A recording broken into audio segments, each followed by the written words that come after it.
É bizarro, mas é verdade. Com uma petição completamente sem fundamento, inclusive sem fundamento para processar, Chico Santa Cruz resolveu processar o MBL. Mas antes, se inscreva no nosso canal, dê um like no vídeo, ative o sininho para receber as notificações e se você puder contribuir para o MBL continuar existindo, acesse www.mbl.org.br/contribua. Bom, gente, é exatamente isso que eu falei para vocês. Com esse calhamaço de papel aqui, são mais de 25 laudas sem pé nem cabeça, o pseudo-intelectual, pseudo-músico, pseudo-pensador, pseudo, enfim, o que você bem entender. Chico Santa Cruz moveu uma ação de reparação de danos morais contra o movimento Brasil Livre. Até aí tudo bem, a gente às vezes critica o músico e talvez ele quisesse processar. Mas o ponto é o porquê o Chico resolveu processar a gente. Fato é que em 2016, Chico Santa Cruz resolveu ofender o Fernando Holliday. Ele disse que o Fernando Holliday era um capitão do mato.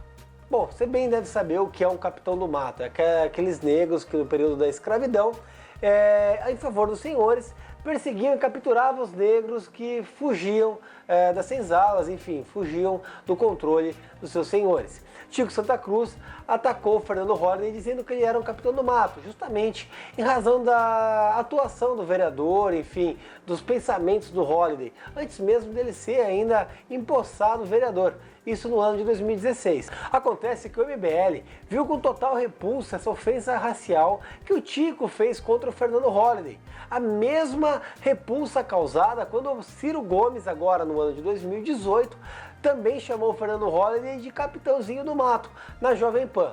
Bom, sabendo de tudo isso, o que o MBL fez? O MBL foi lá e fez uma postagem criticando a ofensa que o Chico Santa Cruz fez ao Fernando Holliday e chamando-o de racista. Ora, um músico, inclusive branco, chamando o Holliday de capitão do mato, simplesmente por conta da posição política dele, é no mínimo um desaforo, uma ofensa grave à honra e integridade do vereador e claramente uma injúria racial feita pelo Chico Santa Cruz ao Fernando Holliday.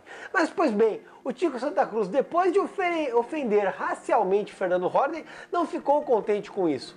Ele resolveu pedir uma indenização de danos morais ao MBL por criticar a postura do músico. Sim, o músico pôde usar as suas redes sociais para atacar a posição do Fernando, atacar com base na cor, com base na raça do Holliday. Mas quando o MBL resolveu criticá-lo, não, o MBL está errado e tem que indenizar o Chico.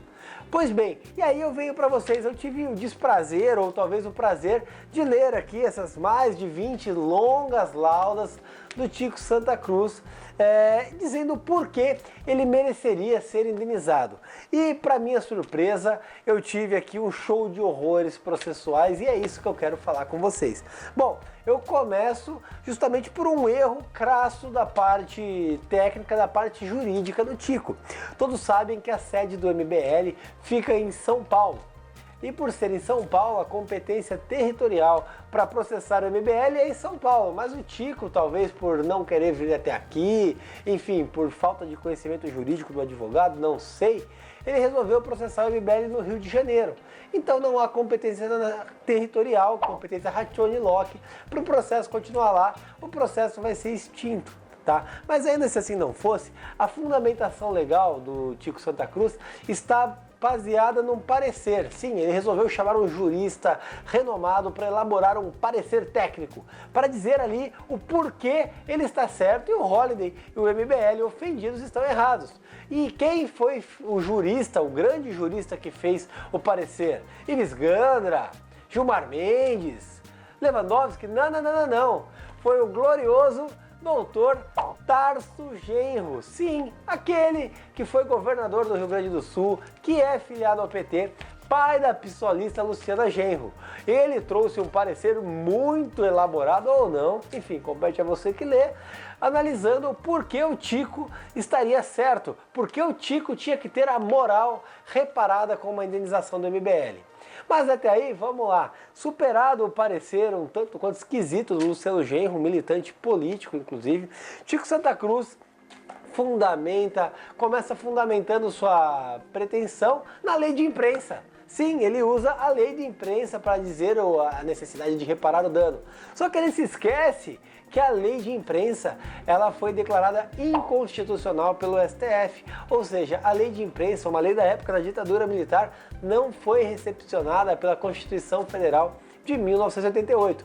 Então, a peça dele já começa manca pela falta de fundamentação legal. E aí, sem entrar muito no mérito, fato é que o Tico Santa Cruz ele não demonstra a repercussão do dano moral, não demonstra como ele teve o dano moral, ofendendo a moral de um membro do MBL. Mas, superados de tudo isso, ele peca porque na peça dele ele deixa de limitar o pedido. Ou seja, o Tico não fala quanto ele quer, quanto vale a moral do Tico Santa Cruz a ser reparada nesse processo. Ele não dá um valor de causa. Nós pegamos a petição aqui e na conclusão, no finalzinho da peça, o que o Tico faz?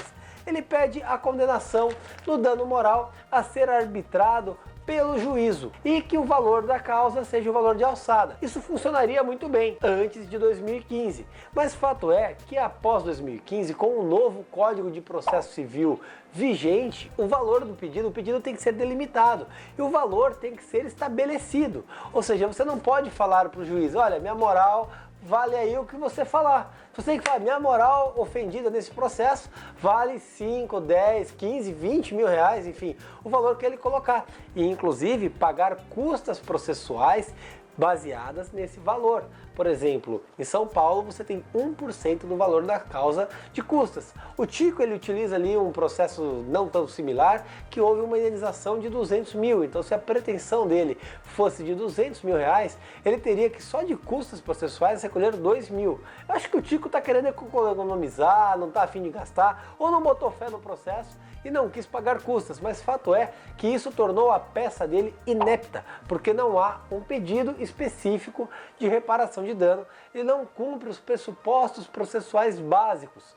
Obviamente que nós vamos fazer a defesa do MBL, vamos apresentar as preliminares para que a peça seja extinta sem julgamento de mérito. Mas com esse tipo de postura do Tico, esse tipo de papelão, sinceramente, falta pra gente até credibilidade a dar ao Tico, porque é o tipo de processo que dá vergonha de apresentar uma defesa, porque carece de pressupostos básicos e mais ainda, carece de um pouquinho de base, vergonha na cara. Porque chamar uma pessoa, hoje vereador, um membro do MBL, de capitão do mato, simplesmente pela postura dele, e depois ainda assim ter a cara de pau de pedir que o movimento dessa pessoa indenize a moral do agressor, para mim seria o mesmo que o sujeito que pratica um assalto depois pedir indenização para a vítima por ter sido preso. Isso sim é vergonhoso.